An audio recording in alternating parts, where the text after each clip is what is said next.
Breaking news mga kababayan. Ito na, hindi na maitatago ni Boyeng Rimulya ang kanyang matinding sakit. Umamin po dito kay Lucy Cruz Valdez na meron siyang dinadamdam na sakit. Sakit sa puso, sa kanser, at sakit sa dugo.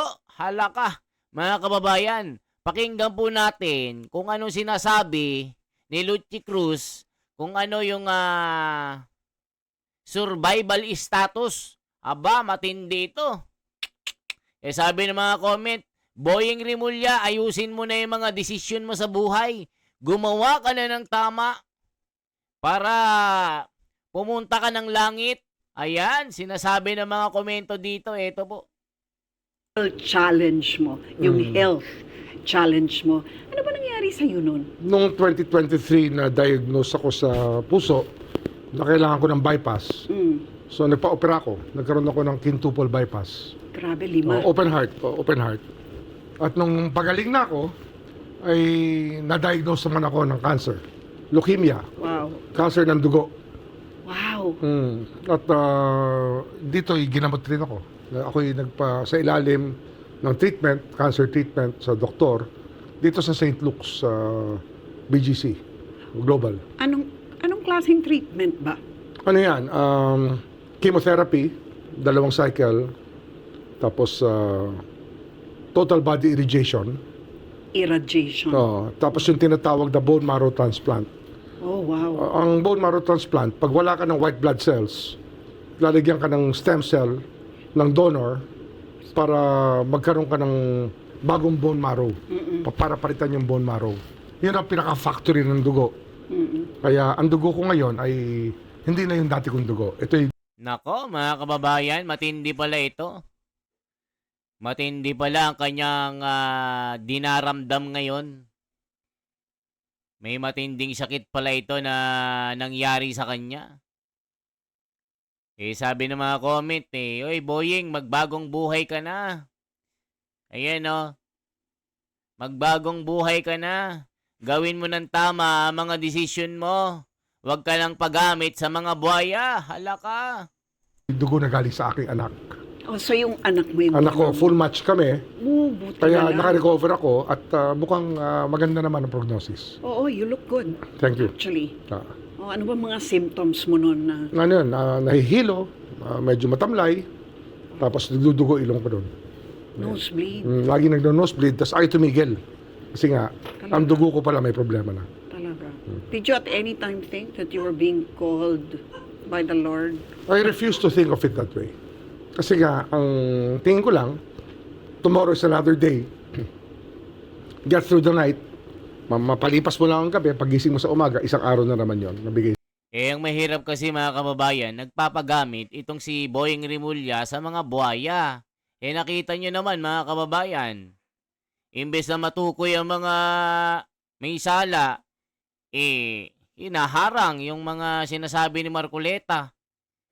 Sana magbagong buhay ka na. Yun ang mga comment. Second life daw ni Boyeng. May mission daw siya. Anong mission? Ipakulong si Sara Duterte. Magpa-imbestiga ng Parmali. Protektahan ang mga buhaya. Yun yung mga comment Yari. Sir. Yeah, natural. Just live by the day. But did you ever think at that moment that you had a role to play that you had not been playing to the best that you could?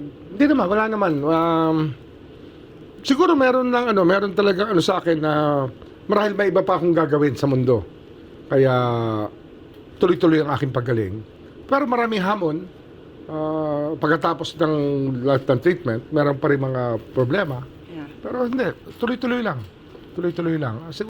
Yung mga comment, tignan nyo. Boyeng Rimulya, umayos ka na. Second life mo pala yan. Huwag ka nang magpagamit sa mga buhaya. Yung mga sinasabi, You have a mission, Boyeng. Is making legacy and history on corruption. Wow, history pala on corruption. So be ready, Congressman, Senator. Sala ka. Mabuti po at binigyan kayo ng Diyos ng ikalawang buhay para Gampanan ninyo at ipagpatuloy ang nais ng Diyos para sa kabubuti ng ating bansa. Totoo kaya ito na sa kagustuhan ng Diyos, mga kababayan, ang isinusulong ni Boyeng Rimulya? Malapit na yan. Alaka, may basher. Praying for your good health and long life. God bless, Sir. Halaka. God bless, Sir Rimulya. May planong Panginoon para sa iyo. Isa itong nahaharap mo. Halaka. Papahirapan pa yan bago kunin ganyan kapag masamang damo. Halaka. Praying for your complete healing, Sir. Amen. You're healed in Jesus' name. Gaya ng paniniwala nating lahat, minsan lang tayong mabuhay sa mundong ito. If ever madugtungan ang buhay natin, dapat nating gamitin ito sa tamang paraan para itama ang mga pagkakamali natin. Ito ang second chance na ibinigay ni God para makabawi tayo sa mga nagawa nating kamalian noon. Hindi nagamot ang sakit ng tao dahil sa pera na nagastos sa hospital, kundi ito ay galing kay God. Kaya sana maintindihan natin bakit dinugtungan pa ni God buhay ng isang tao. Wish ko lang sa mga sana magets ang message ko. Yan, mga kababayan ko. If you're gone to a point where you are going to die and yet survive, you'll advocate to live a legacy to do good on the remaining days of your life. Dapat ay repent ka na, Boyeng. Dapat manalangin ka kasi napakasama mong tao. Tingnan nyo yung mga comments. Sabi ni Gladys Sherpa, kasi napakasama mong tao. Be kind to the people. Work for the truth. Kasi naman mga kababayan, gaya ng mga nangyayari po sa korupsyon, habang nag-iimbestiga, tuloy-tuloy pa rin ang pagnanakaw ng mga punyeta ng mga buhaya. Nakita niyo naman mga kababayan, imbes na mapakulong ang mga may sala, pinagtatakpan pa. Yan yung sabi ng mga komento. Gaya nung kay Diskaya, mga binanggit yung mga congressman. 17 yon, ni isa walang ano. Ganon din kay Gutesa. Binanggit niya yung 2 big time na buhaya, hinarang naman ng Pinglakson, hinarang naman ni Rimulya. Kinasuhan pa yung si Gutesa. Nakikita nyo. Imbes na gagawa ng tama, gumagawa pa ng mali para mapagtakpan ng mga buhaya. Yan yung comment ko. Yari mga kababayan ko. Tapos yung mga kurap, pumunta pa ng ibang bansa para magpagamot. God bless you always, Sir Boyeng Rimulya, in Jesus' name. Halaka. Tignan nyo po itong balitang ito. Boyeng Rimulya nasa mabuting kalagayan daw. Matindi po itong pasabog na ito. May dinaramdam pala ito. Mga kababayan, kaya pala pumayat ito. Dating mataba ito si Boyeng pumayat lang dahil na diagnose pala ito ng sakit na matindi. Check natin ito. Check po natin kung ano kaya kalagayan ni Rimulya. Sa iba pang balita, Ombudsman Crispin Rimulya iginiit na nananatiling nasa mabuting kalusugan. Magbabalik sa detalye si Madeline Villar Moratilio. Mads? Yes, Diana, nasa mabuting kalusugan at may kakayahan pa rin naman ang gampanan ni Ombudsman Crispin Rimulya ang kanyang trabaho. Itong paglilinaw ng Ombudsman sa isang pahayag kasunod na rin ng mga lumabas na artikulo patungkol sa sakit ni Rimulya. Sa isang pahayag, sabi ng Ombudsman, 1.5 taon nang malaya sa cancer at magbuti ang kalusugan ni Rimulya. Ang kanyang pahayag umano sa isang panayam patungkol sa kanyang kalusugan ay nasa past tense. Dahil tumutukoy ito sa kanyang karanasan bago pa siya naupo sa Ombudsman. Pagtiyak ng anti-graft body, determinado ang kasalukuyang Ombudsman na paparagutin ang mga responsable sa issue ng flood control at higit pa siyang nasa mabuting kalagayan ngayon para magawa ito. So yan mga kababayan. Senator Marcoleta naging sentro ng fake news. Mamaya tatalakayin natin yan. Darating ang araw sa iyo, Rimulya. Pinaplano na siya ng Diyos. Halaka. Bago man lang siya pipiliin niya muna na kumita ng ilang bilyon din, syempre.